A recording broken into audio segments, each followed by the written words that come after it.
أحب الوفاء بشتى الصور، أحب الوفي الأمين الأغر، فأهل الوفاء كلو.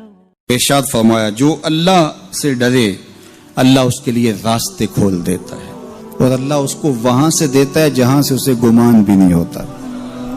وَمَن يَتَوَكَّلْ عَلَى اللَّهِ فَهُوَ حَسْبُهُ، اور جو اللہ پر بھروسہ کرے اللہ اس کے لیے کافی ہو جاتا ہے. اس کی ضروریات کا وہ خود کفیل ہوتا ہے، اور اس کے کام اس کے ذمہ کرم پہ ہوتے ہیں، کوئی ہو کے دیکھے اس کا. تو جو اللہ سے ڈرے اللہ اس کے لیے راستے بناتا ہے.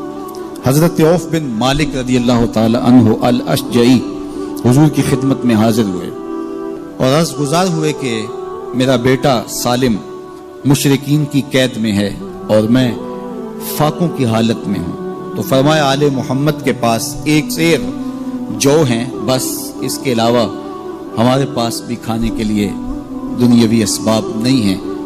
کہا صبر کرو اور اللہ سے ڈرو، اور لا حول ولا قوت الا باللہ کثرت کے ساتھ پڑھو. یہ ایسا وظیفہ ہے، ایک حدیث پاک میں آتا ہے کہ یہ 99 بیماریوں کا علاج ہے. اس میں سب سے کم درجے کی بیماری ہم اور غم ہے. یہ دکھوں کا مداوع ہے، مشکلات کا علاج ہے، اور یہ وظیفہ میرے حضور نے بتایا. حضرت ابو ذر غفاری رضی اللہ تعالیٰ عنہ کو حضور نے 5 چیزیں بتائی تھی. ان میں سے 5ویں چیز یہ تھی کہ ابو ذر کثرت کے ساتھ لا حول ولا قوت الا باللہ پڑھا کرو.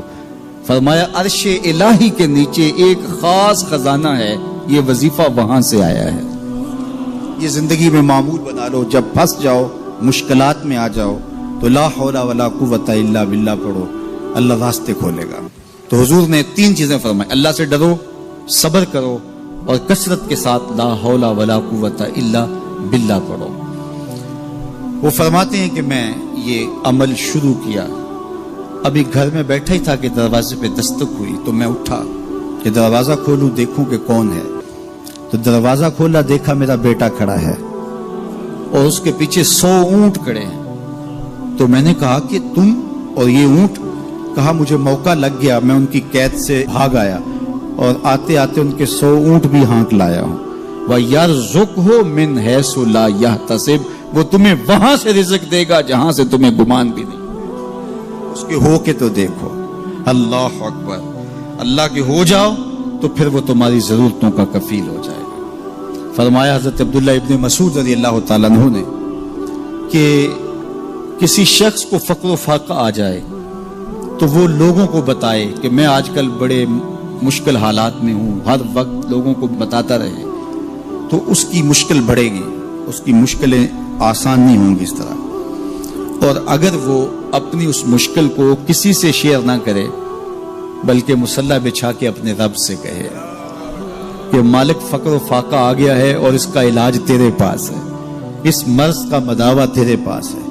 تو حضرت عبداللہ ابن مسعود فرماتے ہیں کہ رسول کریم نے فرمایا جلد یا بدیر اللہ اس کو مالا مال فرما دے. یہ بھی کبھی کر کے دیکھو. مشکل آ جائے، فاقہ آ جائے، مصیبت آ جائے، کسی سے نہ کہو، صرف اپنے رب سے کہو، پھر دیکھنا اس کی کرم نوازیوں کا می کیسے برستا ہے. فرمایا اللہ پر بھروسہ کرنے کا جو حق ہے اگر وہ تم ادا کر دو وہ تمہیں ایسے رزق عطا کرے جیسے پرندوں کو عطا کرتے.